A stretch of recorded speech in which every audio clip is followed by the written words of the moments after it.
afternoon and good evening, everyone, and welcome back to the Ambassador Wing and another episode of Council of the Ones Crusade Review. And hope you all are having a lovely Thursday afternoon / evening, or whenever you catch this on the replay. And we are back with episode 7 of Crusade. Each night I dream of home. And with me, as always, you know them, you love them, my fellow members of the Council, Mountains of Elysium, and Fiona Wolf. My friends, good to see you. To everyone that's in the chat, whether you're watching on YouTube, Facebook, or Twitter, welcome, one and all. Thank you for being here this afternoon and hope you enjoy the stream. And as always, if you are watching on YouTube, make sure you smash that like button, share this out with all your friends who are fans of good science fiction, quality science fiction, not that bootleg, shady, crappy science fiction. And today, as I mentioned, we are going to be discussing the episode Each Night I Dream of Home. So, I have done my deal. Elysium, Fiona, let's jump right in. What do you see each night that you dream of home? Besides chili and delicious home cooking, hurricanes. There you go. Go Florida. Yeah, that's a thing. That is totally a thing. Hurricanes, and also want to say to everyone that is in Florida who has been affected by Hurricane Ian, our prayers are with you all. We mean that most sincerely. It's not a bunch of lip service or a bunch of talk. We pray for everyone, both in Florida and in the Carolinas, that was affected by Hurricane Ian, and we hope that you all get back on your feet very, very soon. So, anyway, that being said, this was an interesting episode. I just got done watching it just a little while ago, and we get 2 cameo appearances by some of our favorite B5 alums, Captain Luckley and, of course, the one, the only, Franklin. Yes. Dr. Stephen Franklin, head of xenobiology for the Interstellar Alliance, and he's a little grumpy in this episode because you've got a Well, it's because he's been infected, because so he has to be in that special portion, so he doesn't infect anybody else with the Drak plague, and he still has to work through this problem. Man's sick and you can't get your break. Nope. He's on the other side of the equation from that one with the Markeb, where Dr. Lazarin was inside in the isolation lab. So it must be really frustrating for Franklin not to be able to give it his all, because he's stuck in one place and not able to help. Yeah, he doesn't have a frequent flyer card right now. He has to be in the box. And it's no fun being in the box. Who wants to be in the box? What's in the box? Don't. I don't dislike that movie, but that meme is so annoying. Just like me. Sorry. Oh, you're not. Elysium, you hush. And do you want to send a shout out to a couple of our regulars, Bureau 31 and Archer Colin, fellas. Good to see you both. Appreciate you being here today. And this is the first episode apart from the uniforms where there's a... Okay, I'm just going to bring up Archer's comment because it's a little lengthy. Come on. This is the first episode where apart from the uniform, there was a bit which was out of continuity, or at least needed explained from the broadcaster / producer order. Yeah, he's right. Was it Lockley and Gideon? I think they supposedly had already met, but yet they were just like, oh hi, just like colleagues or people who didn't really know each other. Which I think this is the benefit of watching things in this order. They'll meet up again, and it's much more friendly, much more like they know each other. Yeah. And this episode is this is a very crucial episode because they are really starting to put the hammer down, because we've had a couple of side missions with the with the Drak plague, and this episode brings the Drak plague back into a very sharp focus. Like, yeah, hello, it's nice that Galen got to go to the Well of Forever and didn't actually learn anything, and it's nice that we've had a few other things go on, but it's time to get back on focus, people. Yeah, we kind of solve this plague thing before it KOs everybody, because there is a time limit and it's like TikTok in the corner. Yeah, not to mention you have a very nice fella who wants to get married to his sweetheart that's still Earthside, unfortunately, and he's trying. He's like, I don't care what it takes. I don't care if I only have a few years with her. I want to get hitched, and I can respect that. Because once I met the missus, I was like, yeah, I'm not going to waste any time. We're getting hitched, and that's long and short of it. But, this, as of course, with anything, there's always politics involved. And of course, we've got, I don't want to say he's a sleazy senator by any stretch. He doesn't necessarily come off as sleazy, but he's kind of the good old boy senator. And he's like, we're gonna do things a little bit against the books, but it's for the good of Earth. And we're like, okay, sure, what are we doing? Oh, we're bringing Dr. Franklin on board. Okay, well, that's fine. And we're doing what? We're going to we're going to actually infect somebody. And Franklin is very irate at the fact that Gideon was not informed that we are infecting the guy that came on board with the good senator. So, at least, yeah, it's a sneaky version of what happened with Dr. Lazarin. Lazarin at least said, like, here, monitor the progress of this plague as it goes through my body. This other guy had no idea. He didn't volunteer for it, so it's like that makes it double oof. Yeah. I think it's interesting. I think many people, if something like this did happen in our world, like we'll say some country was sealed off, there are people or expats, we'll say, God forbid, we'll say it happened to the US. There are Americans in Europe who would want to go back home, and vice versa. If it happened in Europe, there are people living in the US who would go home, purposely let themselves be infected, just to be with their families, whether or not they found a cure. Yeah, it is always, they have that scene between I think the guy's name is David, wasn't it? Yes, I think so. 2 seconds. Okay. Yep. David Williams, I think, was his name. So, yes, that's it. And they find out he's a plumber. Why is a plumber traveling with a senator? That's a really good question. That actually sounds like the sub for a joke, like a political joke. I'll have to work on that one. What do you get when a senator and a plumber are traveling through space? It could be kind of like there must have been people traveling in between Earth and everywhere else when the plague hit. So he was probably just traveling to somewhere and he got caught up in the shipping lanes and, well, he can't go back home right now. So here's this random plumber with the senator. Well, the other thing that they had like daily flights, kind of like how we have flights all over the world. Well, they probably have flights all throughout the solar system constantly. Well, until this stuff hit. Well, if you remember too, Fiona, they mentioned that the Williams guy and the woman that he wanted to get married to were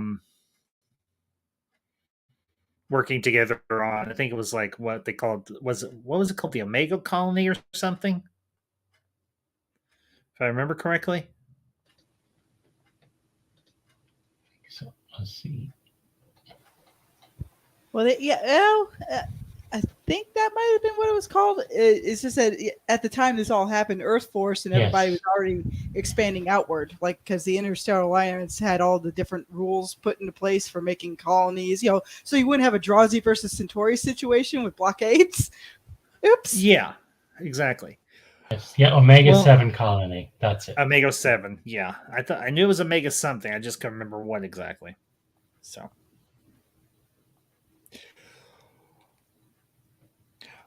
Well, the other thing about this episode is it begs the question: how ethical is it to infect someone with a virus to try and, even though that person is willing to do it, it brings into, Franklin says it, to do no harm. And I know this is a topic we've discussed from time to time, but in this particular instance, it's to a different degree. I mean, for example, with the episode with June Lockhart from Lost in Space with the alien healing device, or well, not healing device, but the capital punishment device that drains the life force from one person to another. She was doing it a little bit at a time, but it was used as a form of Oh capital man, how much you would have bet that thing would have made a reappearance too, considering what it can do. Maybe. Or they probably would have found a planet that had like miniature versions of those things, like where even another Dilgar situation where somebody made the serum to eternal life. Uh-oh. There's so many different directions they could have gone through to fix this. But probably the most likely scenario is they would have found another world hit the same way humanity was, and maybe that world would have had a similar physiology to humans, and so they would have been able to piggyback off of it. At least that's my guess. Mm-hmm.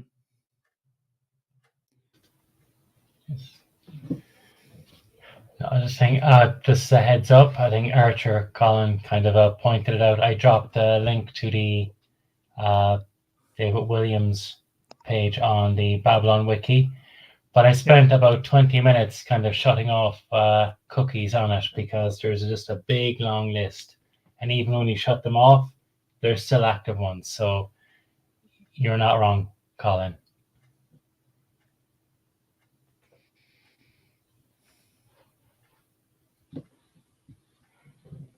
They're like the modern version of "We were here. We can't get rid of these cookies. No." Yes. Kind of like how we can't get rid of this virus. Oh no. Well, and we find out that this virus is in fact a nanotech virus. Not a good thing. Yep, because that means that sucker can evolve whenever it pleases. Yeah, pretty much.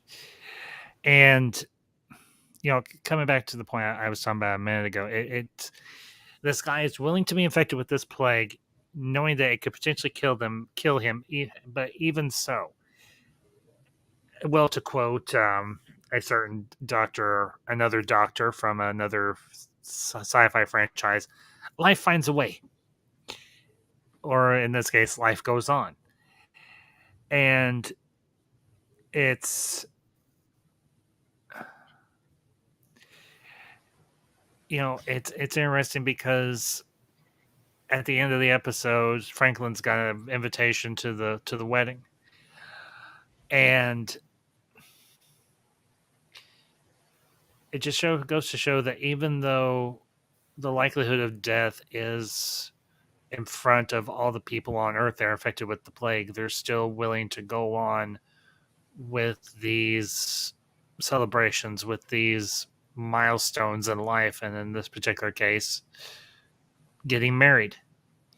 It reminds me, to get a bit personal, but not like weepy personal or anything, but it reminds me because I've talked to Mother Ambassador a number of times, and I asked her particularly when I first got married to Madam Ambassador,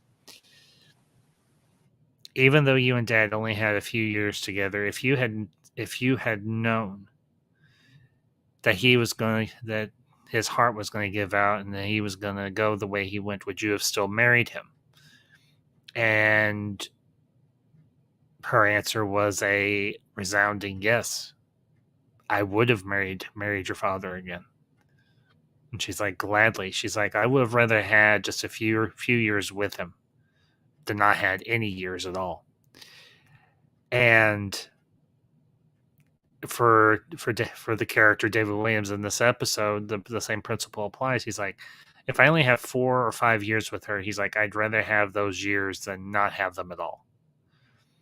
And it speaks very strongly to our defiance, even in the face of death. Because here's the fact of the matter: all couples, whether married or not, face the reality that one day their beloved will no longer be with them, unless you go the route of Romeo and Juliet. But who wants to go that route? Well, I know with my route, though, I gave everybody prolongs so they could all have adventures for a lot longer than what poor Sheridan and Dylan got. Like, that's one thing I would. That's one thing I want to change for my own stuff, because it's like 20 years is, yeah, it could be considered a long time, but man, they should have had longer, especially since Dylan outlived him for how many more years beyond that? A good solid, what, 60? Give or take. Yeah, well, so it's I'm also like, oh, snap.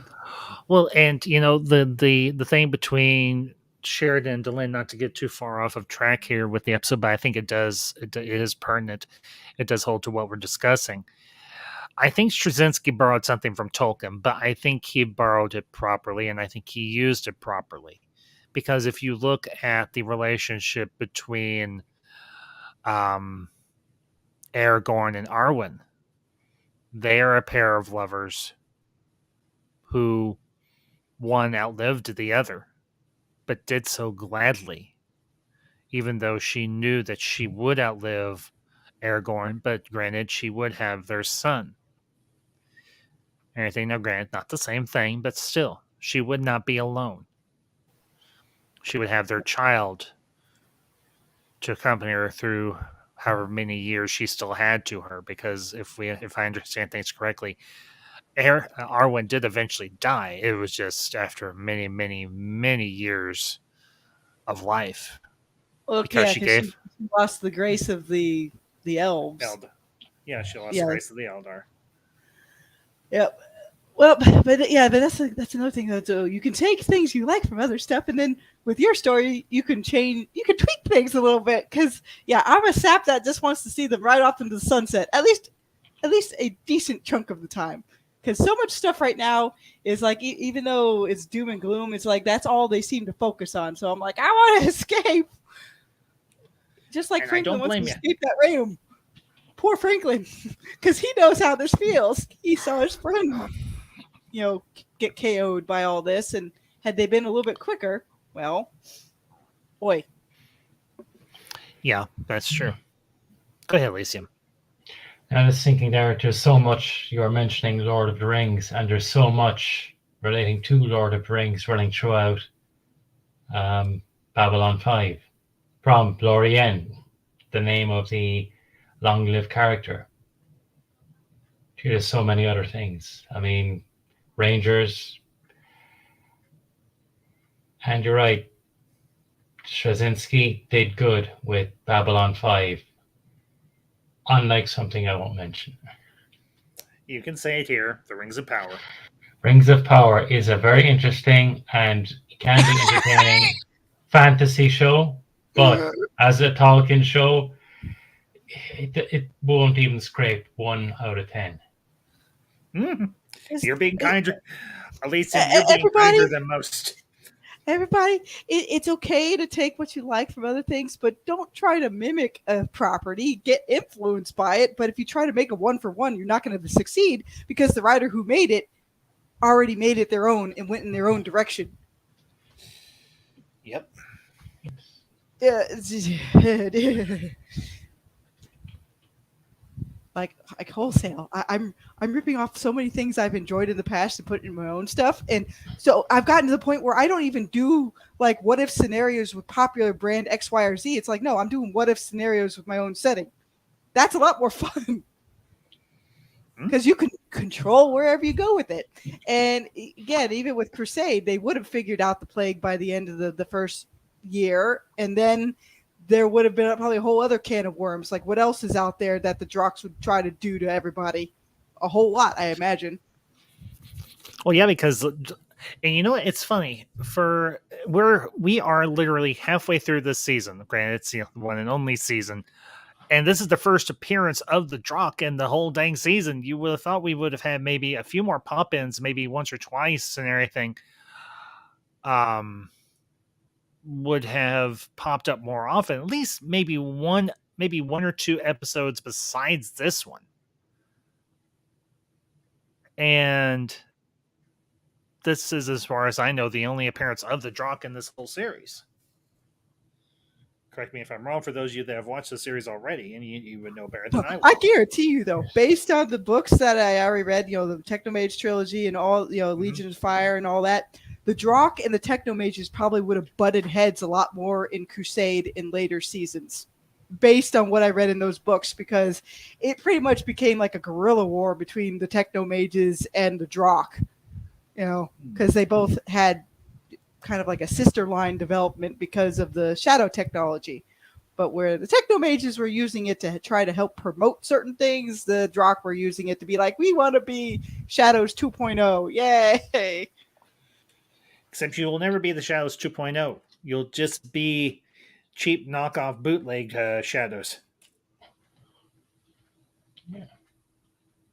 Yeah, that's kind of what happens when the big bad evil guy leaves and there's nothing but the little minion henchmen left behind, and they're like, what does this button do? Kind of, they're better written packlets, in honesty, from my perspective. They know the technology, but they could never recreate it. And they're probably not, high enough on the matter manipulation line to do it. I mean, even with the cutting edge tech that the Alliance had to make the Excalibur and everything else, they're still behind the Vorlons and Shadows by a good amount. I mean, they barely beat the third space guys. Barely. And the Vorlons and Shadows had to team up to beat those guys. So that makes you wonder. It's like, oh my god. Yep.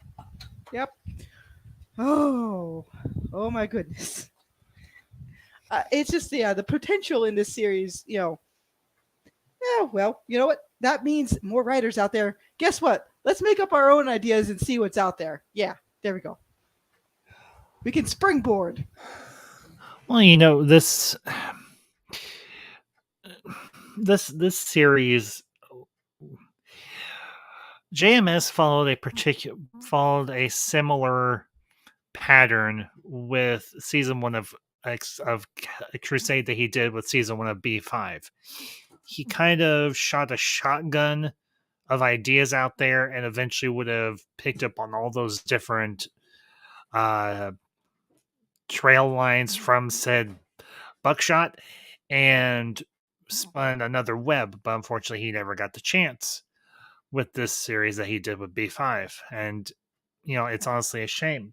I mean, obviously we know from the episode Deconstruction of Falling Stars that humanity does survive the Drak plague and so on, but it would have been interesting to see how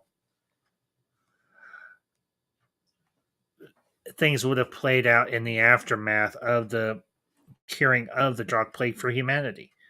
But like I said, unfortunately, we will never see that.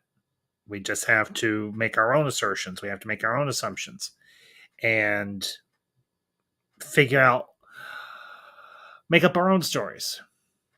Now, granted, for those of you who follow JMS on Twitter or anything, he has brought up, according to IMDb, this episode was actually the final one broadcast. I wasn't aware of that, Archer. Yeah, but it shouldn't have been. Obviously, it was. We're watching it as JMS intended. But for those of you who are following who do follow JMS, I do myself and everything. I follow him on Twitter, and we got some news this week that while the reboot is not dead, they are still talking with CW and WB and all those other people over there about getting this reboot off the ground. And I say this, in the past, I have been part of hashtag campaigns. I have been part of fan movements and fan campaigns for good or for ill.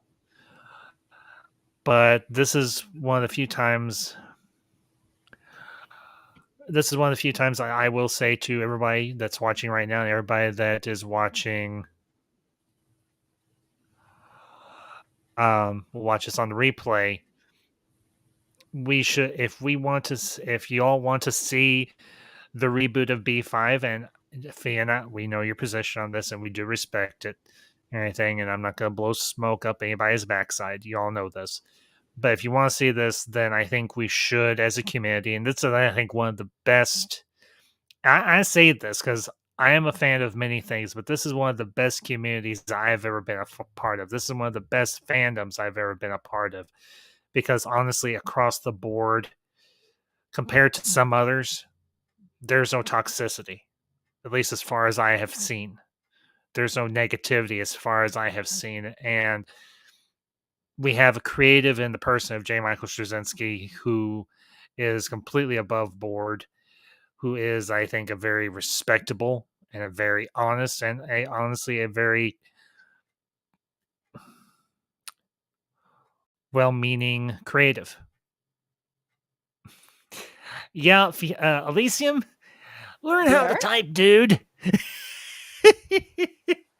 And Elysium is putting the hashtag in the chat. So if you are on Twitter, if you're on whatever social media platform you are on, whether it is Twitter or Instagram or Facebook or whatever, and there is a Babylon 5 community there, let them know about this. And there was much rejoicing. I got it right. Yay! So, honestly, what gets me about most of the stuff is a lot of the pulps really did influence a lot of the writers between, like, I would say the 50s up to about 80s, especially. Mm-hmm. And then they don't want you to remember that the pulps exist. They're like, well, come on now. I think it's just because a lot of major corporations don't control the IP for a lot of the older pulps, since a lot of the older stuff is free range. You can pick it up on Project Gutenberg, for instance. So, But yes, you can see a lot of the roots in Babylon 5 itself. Yeah, sorry, can I just say that to address Colin's comment there about the reboot? JMS addressed that. He did think about setting it completely within the old Babylon 5 setting and having it as a continuation. But as so many of the main cast are dead, he said he couldn't face seeing that and bringing that back up. He wanted it as a hard reboot rather than having half of the cast or half of the main cast missing. I would have just shifted it to another part of Babylon 5 history, or move it further ahead in the timeline. And, and I don't want to get too off on a tangent and everything in terms of the episode, but this is pertinent. I think this is a proper setting to discuss this.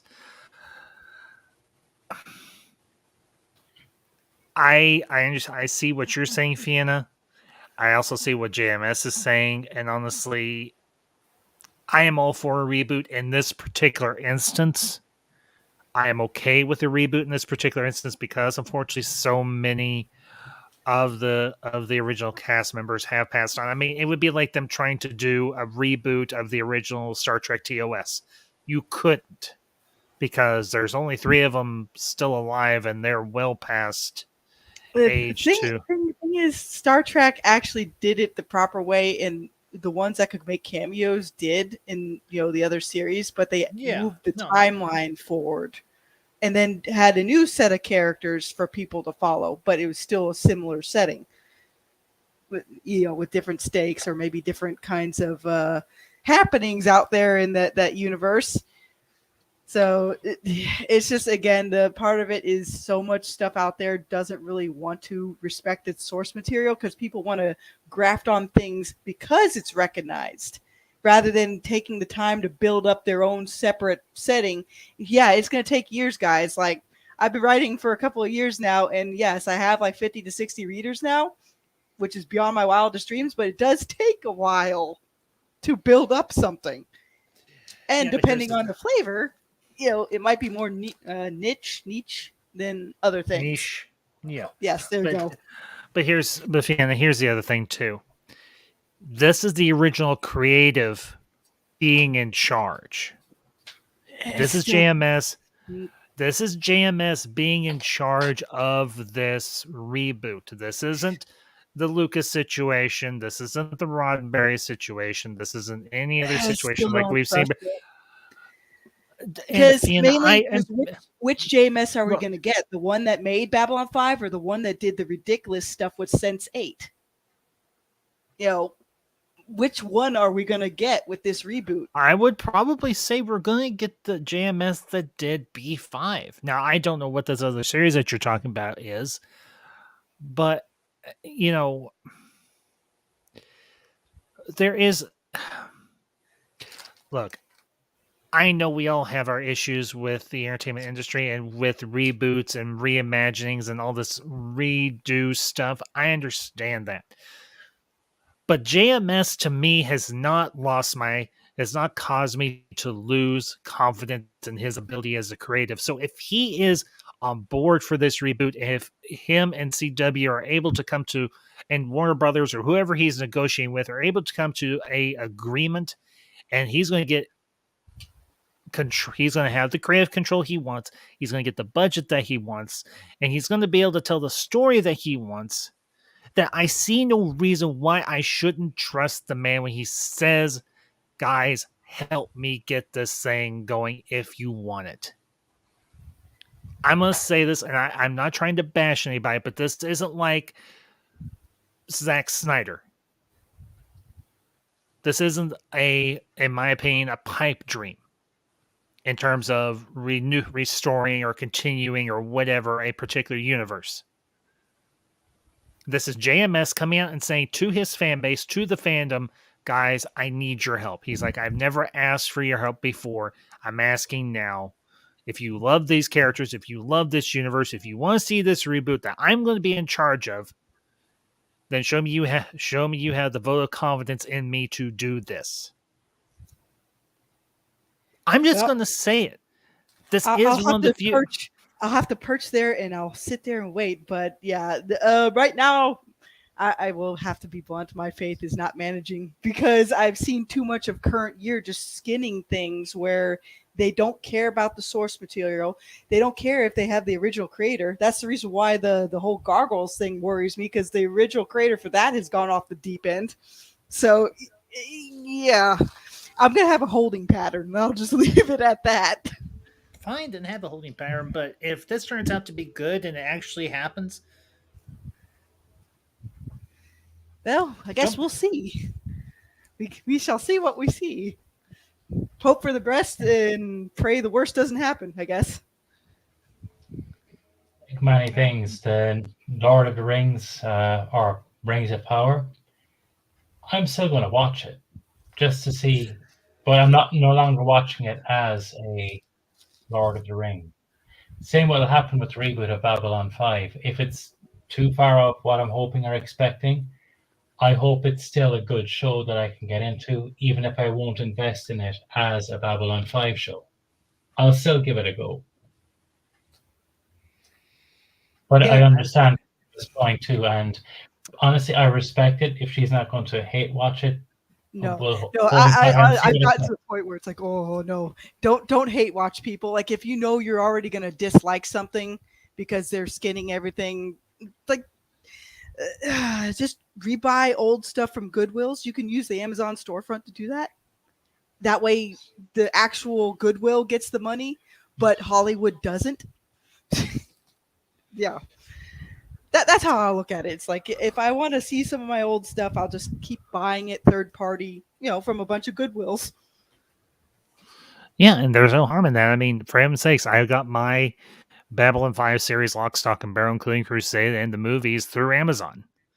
But it was from a creator and from a studio that I have no real beef with. Again, guys, I am sorry if we're getting off a bit of a tangent here. I don't particularly mean to. Well, even Crusade met its end early demise because of TNT interference. So there's even a precedence for his own works being ski shotted into oblivion. Yeah. By the TV network. Yeah, and I hate that. Believe me how much I hate that. It drives me up a freaking tree. And, it's, having experienced Crusade the way I'm experiencing it, I'm very happy that I waited to watch it in the proper order, the creator's preferred watch order. And it's been a really fun experience. I'm not gonna lie to y'all. This episode in particular is kind of bring us back into focus. Well, the actual viewing order that was broadcasted kind of front loaded a lot of like, this is immediate. We have to fix the Drak plague, and then you get some of the side adventures where it kind of comes off a little bit stilted. But if you watch it in this order, you actually see a more natural progression of where the series or the season was heading. I think, like we mentioned earlier, the changing of the order is going to make a difference because things we see in a later episode will make more sense because of this episode. Watching it in this order. Well, yeah, because if you look at what we've gone through thus far, the first episode, they were starting off on their mission. We got an introduction to all the main characters. And as we've gone forward with this series, it is building. It is building towards something. Now, granted, that something is never fully realized. But, you've had a couple of side episodes where they're doing other things. Like I mentioned last time, Galen got to have his closure with his loved one, and we got to visit another technomage, which granted didn't build towards the main plot line, but it gave us more character development. And to mention this here very briefly, I'll be doing a review of the series and everything next week. That is something I have enjoyed with the series of Andor, the Star Wars series from Disney Plus. It's a very slow burn, and you've got a lot more character development in this series than you have in some of the other Disney Star Wars series that we've had thus far. And the same thing is true here with Crusade. We've had some, I'm not going to call them filler. We've had some, as Elysium put in the chat, we've had some episodes that kind of built more foundation around the characters for Gideon and for Galen and for, what's the female alien, the thief? What's her name? Darina. Darina, yeah. Darina Nephew. Darina Nephew. Okay. Anyway. But it's funny to see a series like this from the early 2000s do this type of strong, slow burn, slow development of a character. And it's actually kind of refreshing. I'm not going to lie. And I guess maybe as I've gotten older, I've become more acclimated to having more character development with the characters I'm interested in. And it's going to be kind of sad when we get to the last episode of this series and we're like, well, shoot, now we can't talk about it anymore because I've I like Galen. I like Gideon. I like the main cast of characters on this. I like this crew. I'm invested with this crew and everything to a degree that I didn't think I would be. I mean, we had 5 years with the crew of Babylon 5. Now, granted, in the last season, a new crew came on board. But we still had the old familiar faces there as well. But this... It's a different dynamic. They had a different vibe going on. But they had to, based on what the story was doing. Yeah, exactly. And like I said, it is gonna be kind of sad for me because we're not gonna see these guys anymore.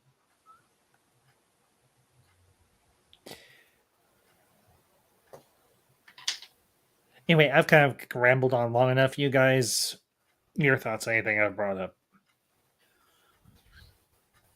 Honestly, it would have been fun to see where more of these little plot threads would have been going, because I guarantee you more of this stuff would have popped up even after the fact of like curing the Drak plague. They'd probably have to deal with other kinds of like fallout, especially that one planet again, like where they promised that they would share any kind of advancements they got to help the other guys that were in cryostasis. Mm-hmm. Well, that was actually the first planet that they went to when the series started, if you remember, Yep. Fiona. So yeah, a lot of these things, like it would have come back to play out in different ways, I think.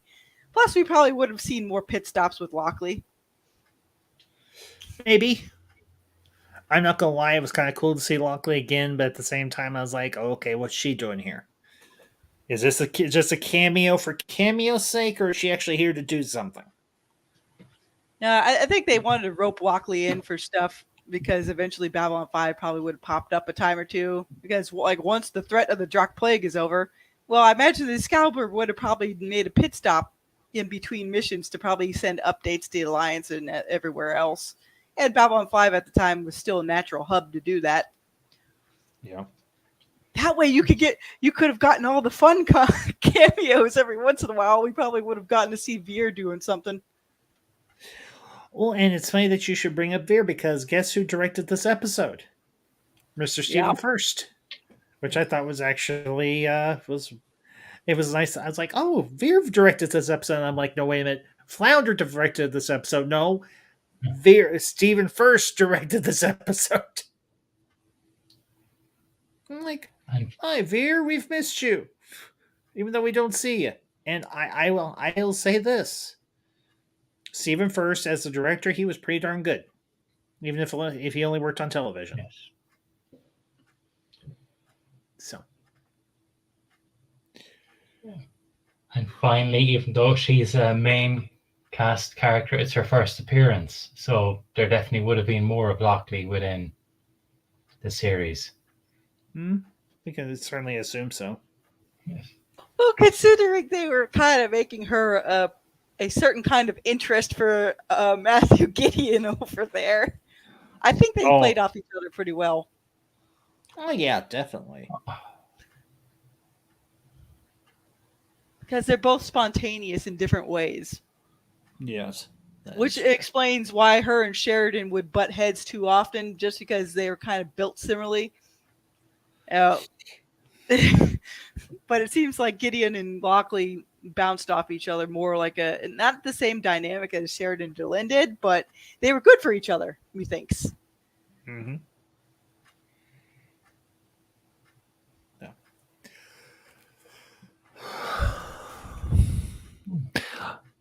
Well, question. Any other... Ambassador Wing, have patience. You will see her again.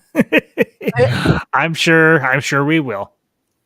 Oh, you know what? Now that I think about it, probably the cure to the plague would have involved some of Stephen Franklin's stuff, the techno mages, and the actual how the virus was made itself. It probably would have been like a 3 or 4 pronged attack on the virus to get it solved. Since even though it's a nanovirus, it had biological, connotations to it. So I think Franklin would have been instrumental in ultimately helping to solve it.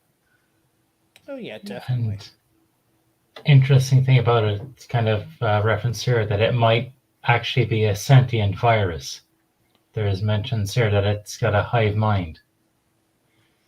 So it would have been interesting to see what happens there. Would they have been able to communicate with it on a speaking level, and rather than defeat it with a medical or technology, reason with it?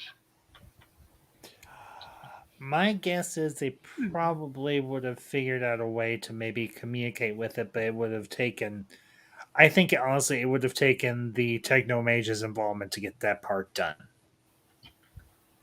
That, and they probably still could have carried a storyline with it. Like even after curing the plague, it probably would have still had some ramifications later, like pop up other places in different forms, possibly. You know, there's a whole lot you can still do with stuff, even if you do happen to solve the immediate problem. Well, and here's the thing. Even though we see that one big battle in Call to Arms, obviously they didn't wipe out the entire Drak race or anything. I imagine that would have been one whiz bang of a fight. I mean, that would have been like the fight around Endor at the end of Return of the Jedi minus the laser sword battle or the lightsaber battle. But that would have been a space ground battle of likes of which we would have never seen before, at least in the B5 universe. Yeah, and I wouldn't even be surprised if they put some of the Techno Mage storyline slated for Crusade into the Techno Mage trilogy. Mm-hmm. Would not surprise me, not one bit. Because Gideon is mentioned in the Techno Mage trilogy as well. Is he? Yep. The first book is mostly like you get to see things from Galen's point of view, especially when he's starting out. And then the middle and last books are like when everybody's getting into the thick of it, especially against the Drak and the Centauri Prime situation. They were busy Techno Mages. I can imagine, because to them the Drak are technically an offshoot of the Shadows, and they are diametrically opposed to the Shadows. So, yeah. Sorry, I'm trying to address Colin's thing there. Weren't they supposed to originally solve the virus problem about the end of the first season? I think they were setting, like you mentioned there, there's the leftover shadow tech was being introduced before they found a cure to the plague. I think JMS said about the middle of the second season was the plan, but they wanted to set up the next arc before they did that. Yeah, like the Pandora's box thing, and the Techno Mage is looking for certain kinds of mysteries in hyperspace, and maybe they shouldn't touch them, but they're going to touch them anyway. I can't believe I'm about to say this, but can't touch this. Yeah, it's not recommended. Not recommended touching cursed tomes or strange masks that you find in the water. Don't do it. Don't touch it. You might not like what you find on the other end. Mm-hmm, that's very likely. I still think that one comment Max made, like, what do you people do for vacation? Walk to the other side of the room? But sometimes Dorita's right. Like, sometimes it's good to have a healthy caution when it comes to certain kinds of artifacts beyond mortal kin. Yes. So. Oh, heavens. Okay, well, I think, unless y'all can think of anything. Okay, one thing I do want to mention. I want a Warlock class battle cruiser. That thing was freaking badass looking. That is one thing I like about we have a bit more technology now. Babylon 5 could have looked so much better with modern CGI. They did the best of what they had, but that thing still looked badass. It still looked excellent. And one thing I like, that JMS was trying to get in contact with all of the old CGI artists before he mentioned the reboot. So he is trying to get those guys back involved. I don't know fully or how much, but he was trying to use a lot of the old 3D models. just better with They better should resolution. honestly go. They should go with the people who mod like Homeworld and things like that, all the space battle games, because there's a whole lot of Babylon 5 models made out there because of that for unofficial fan kind of mods. Just saying, like if you need people who need to recreate all the ships and everything, can't go wrong. That's true. All right. Don't touch that. Sorry, have you met humanity? Yes, I have. I am a member of humanity, Colin. So, well, anyway, so Sorry. I think, yeah, go ahead, Elysium. This is a quick thing. Colin was asking there about the origin of the Technomages. I dropped a link in the chat earlier about the on the episodes for Crusade, and the last episode of Crusade, it was scripted, was supposed to go into some of the Technomages' origins and their connection to the Shadows. Mm-hmm. So yeah, I think it would have gone into more. Yeah, you do get a couple hints in the Technomage trilogy, but yeah, I think they wanted Crusade to help spell that out a bit more. Probably. Yep. Because nothing like having a studio interference. That's the reason why I don't really trust CW either. Yeah. It's going to be an interesting road. Fiona, no offense, but you don't trust anybody. No, I hardly trust any of them. Like I trust indie sources more than anything else nowadays, because at least most indies want to be blunt with what they like. I guess I'm just a little more There goes the eagle. I guess I'm the optimist of the group. Okay, let's put it this way. Fiona, you're Bones. Elysium, you're Spock. I'm Kirk. Yeah, I guess that could work, especially towards most modern entertainment. Yep. Mm-hmm. So, well, unless there is anything else, guys, I think we're going to go and wrap up for the afternoon/evening, considering it's evening over in Elysium's neck of the woods. Why? Anyway, I do want to thank y'all for tuning in this afternoon. We want to thank y'all for tuning in this afternoon. And of course, when you catch us on the replay, make sure you leave your comments down below with anything we brought up. And of course, as I mentioned earlier on, if you want to see the reboot for B5, go follow JMS on Twitter. I think that's his only...